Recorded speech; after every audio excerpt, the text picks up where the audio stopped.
para concientizar el tema de la seguridad vial. La producción armó el tema de hoy, así que como siempre hace un breve resumen para introducirnos en el tema. Vamos a ver.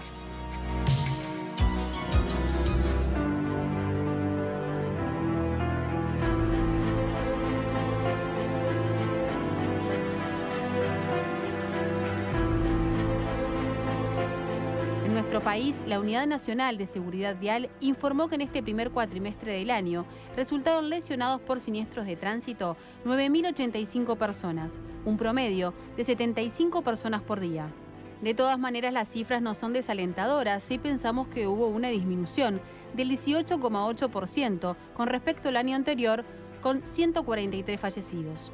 Además, la cantidad de muertes en estos primeros 4 meses fue la menor en los últimos 6 años. Del total de lesionados, un 1,6% falleció. El tráfico aumentó y eso se nota cuando circulamos por la calle, ya que hay un mayor número de autos transitando. Y hay horas y días pico. Este va desde las 20 horas de los viernes hasta las 8 de la mañana de los lunes. Según la UNACEV, es ahí donde se registró el 44,1% de total de las víctimas fatales. Los fallecidos durante los días sábado del primer cuatrimestre del año 2016 representan el 21% del total. Además, la mayoría de los accidentes fatales ocurrieron en rutas nacionales y apenas en una menor medida en ciudades y caminos departamentales. En cuanto al sexo de las personas fallecidas, 7 de cada 10 eran hombres, habiendo una disminución con respecto a otras mediciones. Si nos fijamos en las edades, se ubican principalmente en mayores de 70 años y en los jóvenes de entre 20 y 24 años. Las distintas campañas de la UNACEV han sido exitosas, ya que se disminuyó la cantidad de conductores participantes en siniestros de tránsito con alcohol en sangre. 93,8% de casos han dado negativo. De todas maneras, se confirma que los fines de semana aumenta el consumo de alcohol con respecto al resto de los días de semana. Los accidentes de tránsito le cuestan al país 1.050 millones de dólares anuales, lo que significa que para la población económicamente activa representa un costo de $600 por año. ¿Por qué hay tantos accidentes de tránsito? ¿Qué se hace cuando llega un lesionado por siniestro al hospital de clínicas? ¿Son efectivas las campañas de seguridad vial? ¿Qué dice la ciudadanía? Hoy, en Desayunos Informales, hablamos sobre los accidentes de tránsito en nuestro país. Bueno, muy bien, hasta ahí el informe. Es un tema, por supuesto, muy sensible, de mucha preocupación. Se ha definido el tema de los accidentes de tránsito como una de las peores epidemias que tiene nuestro país y por eso tratamos de recibir siempre distintos enfoques. Tenemos varios invitados en la jornada de hoy. Está Gerardo Barrios, presidente de UNACEV. Gracias por acompañarnos, Gerardo, una vez más. Tenemos a Alba Furtado, que es madre de una de las víctimas, de las tantas víctimas que lamentablemente hay en nuestro país por este tema. Alba, gracias por acompañarnos. Gracias. Está también Jorge Alfaro, especialista en seguridad vial, compañero de la casa. Jorge, bienvenido. Gracias. Y el doctor Fernando Machado, que es doctor profesor del Departamento de Emergencias del Hospital de Clínicas. Gracias por acompañarnos también. Gracias por recibir. Gerardo, arrancamos contigo, por ser la autoridad del tema. El informe refleja, bueno, nuevos datos de lo que es el último cuatrimestre, con quizás dobles lecturas, ¿no? Una mejora en la cifra, pero con una cifra que sigue siendo demasiado pesada para el país y para la sociedad.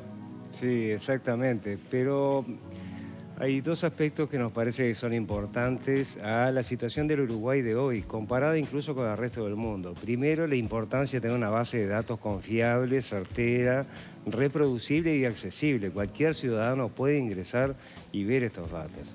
En segundo lugar, el hecho de que, bueno, esto es un proceso como cualquier otra enfermedad, digámosle, donde, bueno, es una carrera por salvar vidas. Y en esa carrera por salvar vidas es un proceso que lleva, digamos, a los cambios y que tiene un periodo de tiempo importante. Lo tuvo en los países de ingresos altos, es decir, los países que hoy tienen los mejores resultados es en base a un proceso de 15 a 20 años. Bueno, nosotros estamos teniendo resultados en esta época, en estos 8 primeros años, digamos que son muy estimulantes. Estimulantes para profundizar las acciones, porque claro, las acciones dan resultados. Esto no pasa por casualidad. Si este es el año que tenemos la menor mortalidad de los últimos 6 años, quiere decir que las cosas que se hacen, como esta que estamos haciendo del Mayo Amarillo, tiene su repercusión también y es a la causa de la disminución de la mortalidad en el tránsito, ¿no? Claro. Jorge, como experto en seguridad vial, ¿tú crees que la gente tiene seguridad? Mira, yo de la seguridad tengo que decir muchas cosas que naturalmente son diferentes a las que dice Gerardo. No, diferentes todas. Concordamos en muchísimo y fundamentalmente la existencia de una SEB. Pero tenemos otros problemas, que para mí es la falta de verticalidad en el accionar y la dirección de esta historia. Cosa que seguramente Barrios no puede decir, pero acá en este país hay leyes, 2013, sin ir más lejos, leyes, que hasta el día de hoy el señor Barrios y una SEB están peleando para que se puedan aplicar. Entonces realmente te cuesta creer cuando pasan estas cosas y después nos regimos por una estadística. Y está bien, vamos progresando, vamos mejorando. Hay esfuerzos que realmente son demasiados para lo que se va consiguiendo. Jorge, desde el punto de vista de la problemática en cuanto a la cantidad de siniestros que hay, sí, ¿cuáles son los factores más importantes? La falta de habilidad, la imprudencia, la accesibilidad de la libreta en condiciones no adecuadas, sí, la cantidad de autos, el estado de las calles, ¿por dónde pasa? A mí cuando hablamos de que la gente, es muy fácil decir que lo que le falta es determinado tipo de habilidades, como si el manejar fuera solamente una actividad circense y que fuera para algunos que como yo corría carreras de autos, yo manejo bien, al resto no existe. No, tampoco es así. ¿Qué es educación? Educación, pero fundamentalmente que aprendas a respetar y la fiscalización correspondiente. Quiero decir, si tú vas por una avenida, vas por la Rambla, por ejemplo, y respetaras tus carriles, los carriles no solamente te darían seguridad, sino además son limitantes de la velocidad cuando llegues a las curvas, por ejemplo. ¿Tá? Entonces, digo, todo ese tipo de ordenanzas, en Uruguay hay carteles como en otras partes del mundo, las señales de tránsito son universales. Un cartel de pare. Acá es pare, en otras partes es stop, o lo que sea, y si vas a Grecia no entendés, y en Japón tampoco, pero es un octógono regular, ¿de acuerdo? Sí, colorado, con unos bordes blancos, que sé yo, que todos tenemos que entender. En Uruguay el cartel de pare debería parar. En Estados Unidos es pare y si no parás, las multas son gigantescas. Lo tenés que ir al juzgado a declarar por qué hiciste esto. A un amigo en Alemania lo pararon en algún lugar porque había un cartel de pare y dijo, yo paré, pero usted venía demasiado rápido antes del cartel de pare y quien venía por la autopista entendió que la situación podía ser peligrosa. Entonces, mientras no cambiemos ese criterio, mientras no cambiemos la mentalidad, es muy difícil. Manejar bien, manejar mal es un accidente. Ahora, que la libreta sea muy fácil de obtenerla, sí, seguramente.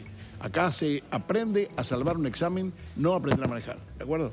Y si no, le pregunto a todos ustedes que tienen libreta, por ejemplo, ¿quién hizo una prueba de frenada antes de salir a la calle con el permiso habilitante? Ninguno, nadie, en todos los años de la libreta. Y eso me lo preguntó mi hija en el día que tuvo un accidente. ¿Pude haber parado? Y no sé, mi hijita, yo no estaba. Pero vos sabés que nunca hice una prueba. Entonces salís, que las circunstancias del tránsito y de la vida te vayan enseñando de acuerdo a tu capacidad o a tu mentalidad. Bueno, en un momento de que hay tanto tránsito. Ya hace 25 años atrás, el hoy ministro de Transporte y Obras Públicas me mandó una carta. Era director de tránsito de la Intendencia de Montevideo. Estimado señor Alfaro, qué sé yo, lo invito para que charlemos sobre un tema, una problemática que es, al finalizar la década del 70, se ha aumentado el parque automotor y por consecuencia los accidentes y los heridos en el tránsito. Estoy hablando hace 25 años atrás. Claro.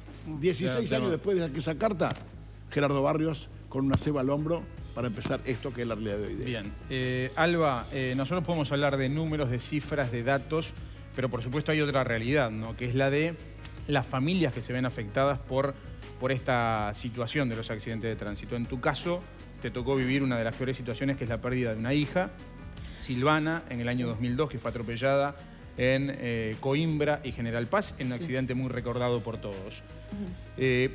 ¿Cómo se sale adelante de una situación de estas y cuál es tu misión hoy día? Porque sabemos, nos consta, que estás a la orden, ¿no?, de aquellos que tienen la mala suerte de pasar por una situación similar. Sí.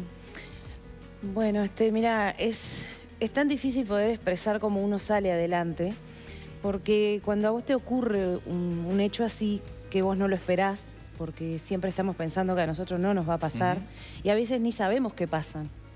Es como, yo lo comparo como lo que pasó en Dolores, que no quedó nada, y es algo así, como un tsunami que destruye todo. Si bien fue Silvana la que se fue, la familia, el entorno quedó devastado. Y hay que reconstruirse ahí. Entonces, yo siempre digo que eso depende un poquito de cómo somos cada uno. del carácter que tenemos, de cómo fuimos criados, de las herramientas que tenemos para salir adelante, porque muchos salen y otros no salen, es real.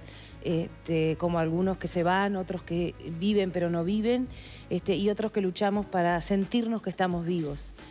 Y yo apliqué todas las herramientas que pude, amén de cómo soy yo, por mi personalidad, de seguir, de que para algo estoy, que no puedo quedarme, soy así en todo.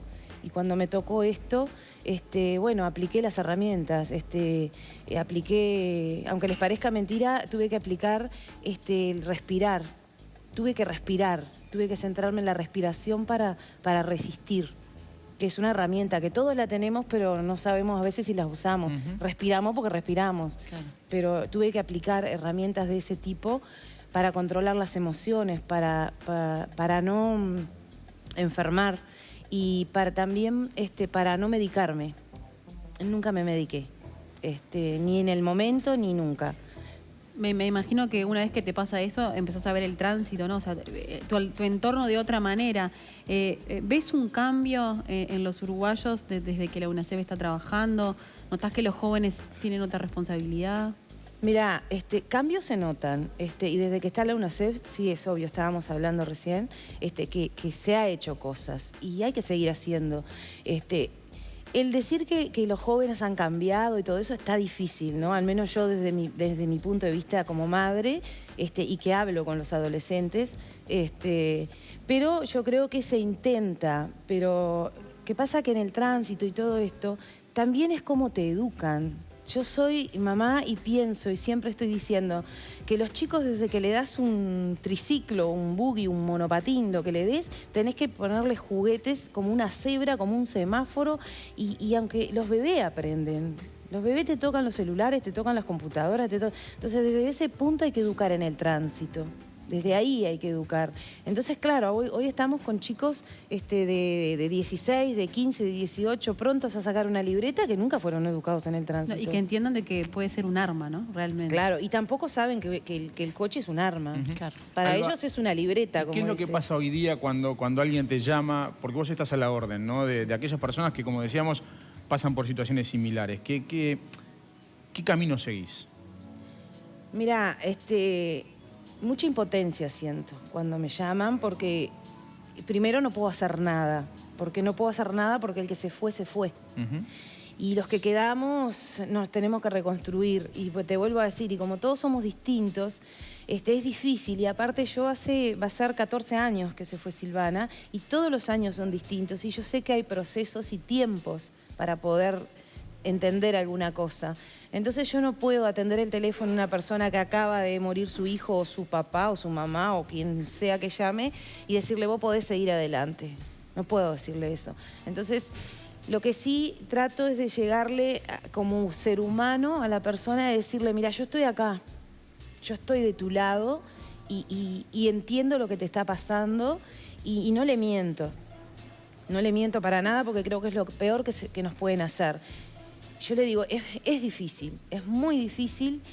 No sé cómo decirte que sigas, no sé qué receta darte porque no tengo, pero lo que sí quiero que sepas es que no estás solo o no estás sola y somos muchos los que estamos del otro lado y somos muchos los que queremos ayudar y no sabemos qué hacer, porque a veces no hay cómo ayudar, porque el dolor no tiene medida. Alba, es insoportable. ¿Hace alguna diferencia en el caso de ustedes particular que sí tenían, y fue de público conocimiento, el conductor, ¿no? Que era una persona también que tenía un poco más de trascendencia, por ejemplo, los accidentes que suceden y que el responsable hasta capaz que se da la fuga o no, o bueno, no toma cartas en el asunto, nunca... En un accidente grave, tanto sea de fallecimiento como cualquier otro accidente, ¿qué te parece que esa brecha deja, ¿no? En las personas, esa incertidumbre que puede llegar a dejar, que tal vez te atropellen y que la persona, por ejemplo, siga de largo, no tenga el valor para... No sé qué tanto se da acá en Uruguay ese tipo de accidentes, ¿no? ¿Existen, están, no? ¿Cómo lo ves vos? Desde mi punto de vista, justamente también lo estábamos hablando con Barrios, que para mí como madre... yo siempre digo, cuando una persona atropella a alguien, la quiebra, la mata o lo que sea, Creo que cuando la atropella uno puede tener un enojo enorme, pero tenés a tu hijo ahí. Pero después se te puede morir, como el caso de Fabricio, un chico muy conocido mío, murió a los 15 días. Entonces, y el conductor a veces se va. En mi caso, el conductor lo agarraron a las pocas horas y fue preso.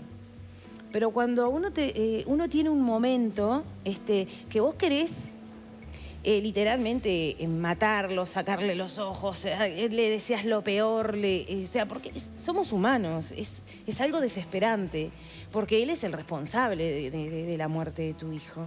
Claro. Entonces, y sí, es importante ese cierre, porque, por ejemplo, yo tengo el caso de Fabricio, que lo nombro porque hace 1 año y medio que murió, y no hay 2 involucrados y todavía no se sabe cuál de los 2 fue el que lo mató. Claro. Y de este lado, yo, madre, la familia necesita un fin. Necesito cerrar, necesito saber. Yo siempre digo que no estoy de acuerdo con que a los conductores, porque todos somos conductores, lo metan en una cárcel y lo torturen. Porque no va por ahí el tema tampoco. Sí soy de la idea de que la persona se le tiene que retirar la libreta, aunque no vaya alcoholizado, yo le comentaba, perdés ese privilegio. El otro día en la charla con Roy, él decía, tener una libreta es un privilegio, no es un deber, claro, ni es un derecho. Entonces vos cuando tenés un problema como, porque matás, porque a veces parece que la gente no entiende que matás a una persona, sí. O sea, le quitas el derecho a vivir, a soñar, a reír, a tener hijos, a decir mamá, papá. Le quitas, desaparece esa persona. Y eso no es muy entendible. ¿Y cómo seguimos manejando el término accidentes? A veces cuando yo acabo de hablar de un accidente, claramente la situación de Silvana no fue un accidente, ¿no? Digo, fue una situación absolutamente de un siniestro producto de un conductor que estaba alcoholizado, es decir, eso no se puede calificar como un accidente, ¿no? No, yo lo que pienso es que a veces, el otro día cuando vino el señor costarricense, Roy Rojas, una eminencia a nivel mundial, decía entre otras cosas que tendríamos que tener leyes con dientes y leyes que muerdan. Barrio le dijo, sí tenemos leyes con dientes, yo digo muerden poco, porque en realidad creo que la justicia no actúa como se debe actuar con respecto a tomar medidas que sean ejemplarizantes y desalentadoras. Es decir, el tema es, no es solamente ahora, después de tanto luchar, llegamos a unos controles de espirometría, más allá del 0, del 0,3, del 0,5, no importa. Espirometría al fin, después de muchísimo tiempo donde llegó acá en este país a ser el estar alcoholizado, era atenuante, ¿de acuerdo? Era atenuante. Increíble. La justicia decía, venía borracho, no quiso tener el accidente, era atenuante. Increíble. Entonces, cuando vos ves ese tipo de cosas, decís, venimos con mucho atraso. En realidad... ¿Cuál es la realidad que se vive desde el sistema de salud, ¿no? ¿Qué es lo que se ve? Porque dice, muchas veces las emergencias están colapsadas, ¿no? Por accidentes de tránsito, ¿esto es así? Sí, al colapso de las emergencias contribuye un conjunto de patologías.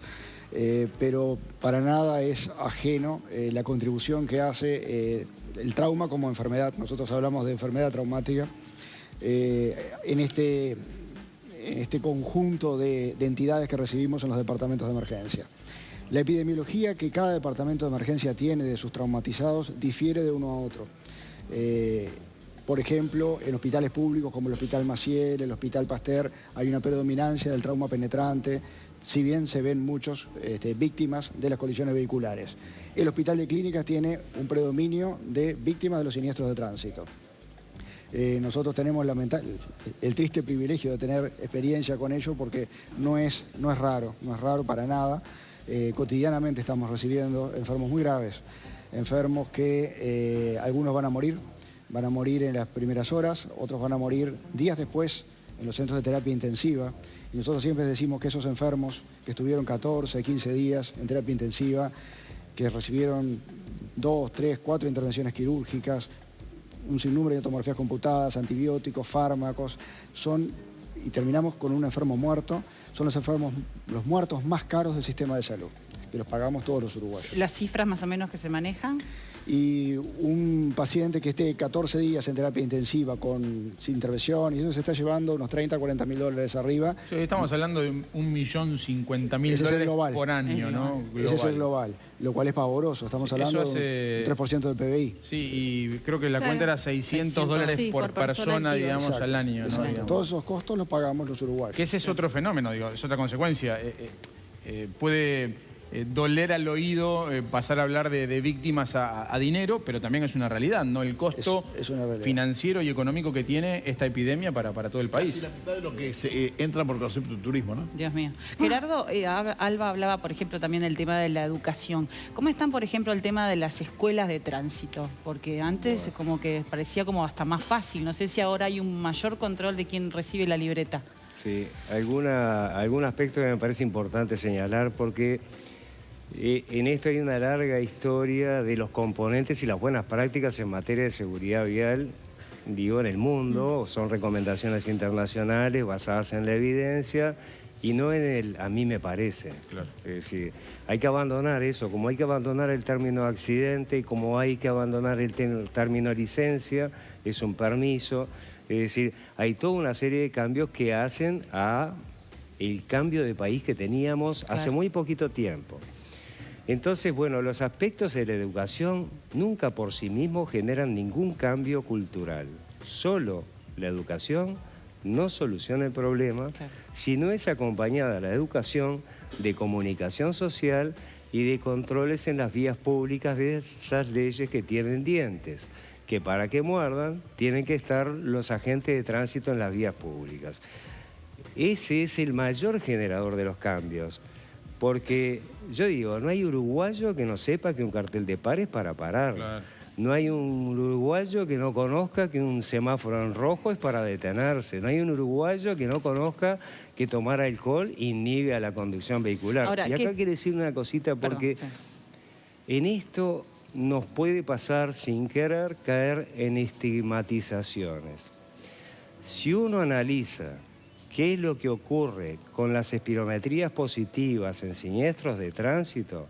El 70% de los que son positivos, es decir, que tienen un siniestro de tránsito con lesionados, son mayores de 30 años. Lo que tira el mito del tema de... No son los jóvenes. Bien. Si uno dice, acá el problema son los motociclistas, la responsabilidad de los siniestros no siempre es de los motociclistas. Los motociclistas son más vulnerables como los peatones y los ciclistas que suman al 90% de los lesionados gravemente. Y los aspectos educativos, también es bueno reconocer que el Uruguay tiene en sus programas de primaria y en el convenio que firmamos con ANEP a la seguridad vial en todos los niveles. El tema es quién educa. Quien educa es el docente formado para capacitar, digamos, a sus educandos. Yo no soy docente o ella no es docente o ella no es docente, es decir, porque hay una carrera de docencia. Y este es un tema tan complejo que no se puede tomar a la ligera. Y nosotros pasamos de un país en que parecía que ir a enseñarle a las escuelas, a los gurises, iba a transformar la conducta de los adultos. Estrategia que se abandonó en Europa hace 20 años. Y todavía al día de hoy escuchamos ese discurso, que yendo a las escuelas cambiamos las conductas de los adultos. Y eso no es así. Los niños hacen lo que los adultos hacemos. Entonces, educar, sí, siempre y cuando las leyes con dientes, como decía Roy Rojas, se apliquen en todo el país, porque en este país sabemos todos que hay realidades departamentales, incluido en esta, en la periferia, que son, digamos, muy complejas. Nadie usa casco. Cinturones de seguridad y SRI no existen. Esas diferencias, ¿cómo logran, no? Entonces, esto también, volvemos al principio, esto ha sido un proceso de compromiso, en primer lugar, de los gobiernos. En el sentido de decir, este tema tiene que ser una política de Estado. Un segundo compromiso del Poder Ejecutivo.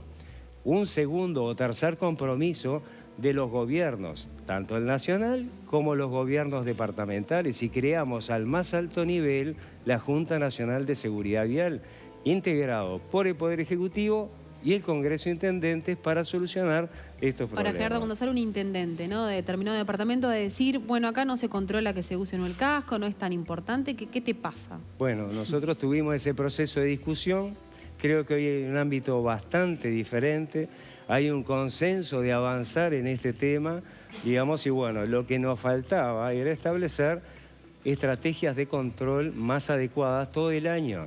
Y por eso el Ministerio del Interior crea la Policía Nacional de Tránsito para trabajar con los inspectores de tránsito. En Paysandú, por ejemplo, quien lidera este proceso es el intendente, digamos, apoyado en las fuerzas vivas con las campañas sociales a través de los medios de comunicación y lo que la población en Paysandú llama el efecto republicana, que es trabajar la Policía Nacional con apoyo de la Republicana, y hoy no hay picadas, no hay ruidos molestos, la gente está muy conforme y no hay infracciones, digamos, de las más conocidas que tenemos en el país. Antes de irnos rapidito a los mensajes, ¿en qué está actualmente, por ejemplo, el riesgo de los carritos de caballos por bulevares, avenidas, que está prohibido hace varios años y que parece que es como si uno la mira nada misma? los siniestros de tránsito, el 0,1% de los siniestros de tránsito participa un carro, 0,1%. Se va dando prioridades a otras cosas. Pero tenemos que actuar donde está el 99,9%. Para terminar, Machado, porque lamentablemente tuvimos poco tiempo para compartir con usted su realidad. La experiencia empírica de lo que pasa en clínicas, por ejemplo, ¿está reflejando esa disminución de las cifras o no lo nota? Lo que pasa es que desde un hospital sería muy limitante, claro, digamos, el es análisis. una muestra muy pequeña de lo que es el país. Nosotros y el Hospital de Clínicas, como los 3 grandes hospitales públicos de Montevideo, ofician como centros de referencia para estos siniestrados. Entonces es muy difícil valorar, si bien tenemos claro esto que yo les decía, los distintos tipos de traumatizados que nos llegan, pero el impacto a nivel nacional en un hospital es difícil, creo que va a tardar mucho. ¿Y los más. recursos humanos están bien, digamos? Los recursos humanos están. Perdón, y otra cosa con el tema de la espirometría, con el tema del alcohol, con las drogas y demás, ¿cómo viene el tema de la marihuana, cocaína, éxtasis? Sí, se están haciendo controles de espirometría, que dicho sea de paso, este cuatrimestre hay un descenso del 20% comparado a los cuatrimestres anteriores. Controles de marihuana que se están haciendo ya el año pasado y se incorpora la cocaína, ni bien el presidente firme el decreto, digamos, seguramente sobre la noche de la nostalgia ya se van a estar controlando estas drogas. Y con el Polo Tecnológico de la Facultad de Química estamos estudiando los psicofármacos, otros psicofármacos. Bien, muy bien. El mensaje es no tomar alcohol, 0 alcohol para conducir, 0 droga para conducir. Muy bien, muy bien. Tenemos mensajes que han llegado a través de WhatsApp. Vamos a compartirlos con los invitados antes de despedirlos, Lucía. Muy bien. Dice, ¿de qué sirven las normas de tránsito si nadie las controla? Debería de haber más multas por muchas infracciones que no se multan. Nada funciona sin control. Esa es la mejor educación, dice Darwin. Estaría muy bueno fiscalizar si está bien colocadas las sillas de los menores, ya que la ley, ya que es ley usarla, pero no se ve que se fiscalice el uso correcto. Genial el programa de hoy, como siempre, con respecto al tema vial. Yo vivo en la calle Charrúa, en Mezquina, Acevedo Díaz. Hay un pare que pocos respetan. Si respetáramos, se evitaran muchos accidentes. Gracias. Muchos conductores no respetan las señales, parecen líneas amarillas en carreteras, pasar en subidas, etcétera. Dice, conciencia de todos, dice, fabuloso el programa. Hola, la esquina de Caramarú y Guayaquil, todos los días hay choques muy grandes. Dice, pedimos lomos de burro o algo similar, pero puntos suspensivos. Uno va por la Rambla respetando las velocidades máximas marcadas y ve a los autos pasar como trompada. Uno parece un nabo respetando los carteles sin saber qué criterio aplican para los mismos. Buen día, yo también perdí a mi hija en un accidente de tránsito y el culpable es menor y no cumplió ninguna condena. La justicia no hace nada. Dice, yo perdí otro mensaje a mi hermana. Hola, soy Elda Gómez, me encanta el tema. Lamentablemente perdí un sobrino, me gustaría que mi hermana pudiera hablar con alguien y Alba es la persona adecuada. Si tienen un tel o un medio de comunicación, se los agradezco. Bueno, muy bien, después se van a poder contactar con Alba. Queremos agradecerles que nos hayan acompañado porque es un tema súper importante. Yo digo que además hay otra cosa, ¿no? Gerardo hablaba de que todos sabemos lo que no se puede hacer. Pero después está la otra, ¿no? Nos calentamos cuando nos multan. Esa es otra mirada del uruguayo, ¿viste? Claro. Te multan con razón y tenés bronca porque te multaron. Entonces, claro, la verdad, en ese sentido me parece que tenemos mucho para mejorar. Bueno, y hay avances muy importantes. Ahora Montevideo instala la vigilancia, la videovigilancia. Todos los vivos que van a 120 en la Rambla ya saben que los van a vacunar bien vacunados por más que se enojen. Hola Gerardo, se habla de velocidades altas, pero los que manejan va con baja velocidad a un lugar que no le corresponde, o el peatón que cruza donde no tiene que cruzar también es un proceso que hay de todo y hay que encarar todo a la vez. Claro, totalmente. Pero el tema central es el control y la fiscalización en las vías públicas. Jorge, gracias, y además te reconocemos que históricamente ha sido, digamos, representante del tema en los medios de comunicación, ¿no? Y sí, voy a seguir. Muy bien. Porque me preguntan a veces, la gente maneja mal, me suena un poco duro, digo, no bien. Que no por bien. Ahí a buen entender pocas palabras. Fernando Machado, gracias por acompañarnos, doctor. Alba, un placer. Bueno, y adelante, gracias a ustedes por permitir que la gente sepa que estamos acá. Muy bien, Gerardo, gracias. Por compartir la historia. Muy bien, nos vamos a una pausa, enseguida volvemos, quedan más desayunos informales para compartir con ustedes.